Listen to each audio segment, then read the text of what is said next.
போயிட்டா. I feel lonely. இது young கேர்ள்ஸ்க்கு மட்டும் இல்ல, மேரிட் விமன் உங்களுக்கும் அதான். கல்யாணம் பண்ணி வந்துட்டேன், ஆனால் I feel lonely because my husband is not loving me. என்னை நேசிக்க மாட்டாருமா. இன்னைக்கு உங்களை எழுப்பி விட்டு உங்க பர்சனல் ஹிஸ்டரியை கேட்டா உங்களில் 90% பேர் சொல்லுவீங்க, என் ஹஸ்பண்ட் என்ன நேசிக்கல சிஸ்டர், நான் அவரை நேசிக்கிறேன், அவருக்கு செய்ய வேண்டிய கடமைகள் எல்லாம் செய்யறேன், அவர் என்ன தவறாய் புரிந்து கொண்டார், அவர் என்ன இன்னும் சரியா புரிஞ்சுக்கல, கல்யாணம் ஆகி 40 வருஷம் ஆச்சு இன்னும் சொல்றீங்க அவர் என்ன புரிஞ்சுக்கல. அவர் உன்னை புரிய மாட்டாருமா. இன்னைக்கு சொல்றேன், உன்னை புரிந்து கொண்ட ஒரு தேவன் இருக்கிறார். அவர்கிட்ட போய் கேளு, ஆண்டவரே, ஒண்ணு அவர் என்னை புரிந்து கொள்ளணும், இல்லாட்டி நான் அவருக்கு பிரியமா நடக்கணும். இந்த ரெண்டுல ஏதாவது ஒண்ணு செய்யுங்க. இந்த ரெண்டும் இல்லாதனால my life is so painful. I'm not able to live with him.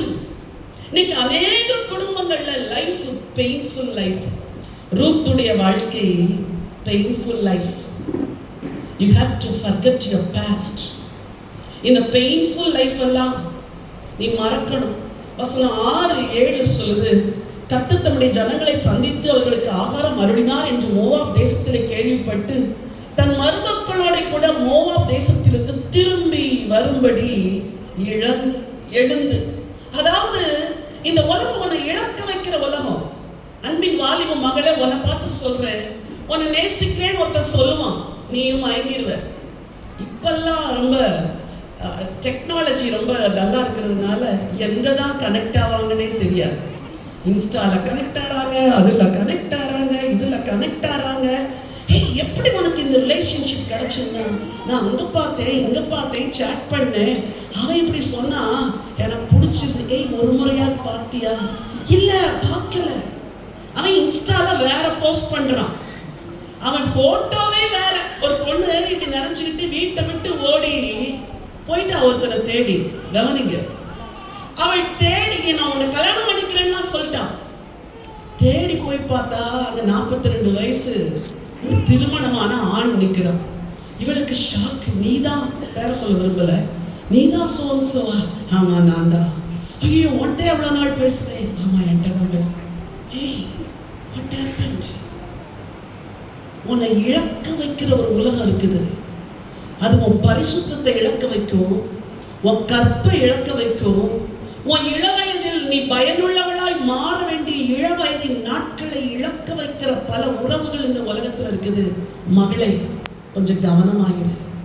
Not only young girls, married women, உங்களுக்கும் நான் சொல்ல விரும்புகிறேன், உன்னிடத்தில் இருக்கிறத பறிக்கிறதுக்கு இந்த உலகம் போராடும். இங்க அவள் எல்லாவற்றையும் இழந்தாள், திரும்பி போக நினைத்தாள். அவள் திரும்பி போக நினைத்தாள். எங்கிருந்து வந்தாளோ அங்க அவளை துரத்துது. எது? தனிமை. உன்னை துரத்துகிற ஒரு உலகம் இருக்குது.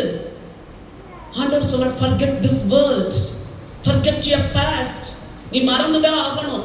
யாரோ ஒருவர் உன்னோட தவறா பழகுனாங்க, நடந்தது நடந்து போகட்டும், மறந்துரு. உன் இளவயதுல 2 வருஷத்தை வேஸ்ட் பண்ண, பரவாயில்ல, மறந்துரு.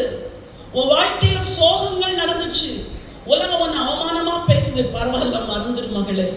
ஒரு ராஜா உன்னை அழைக்கிறார், செட்டைகளின் கீழே அழைக்கிறார், வா என்கிட்ட வந்துரு, உனக்கு ஒரு புது வாழ்வு தருகிறேன்.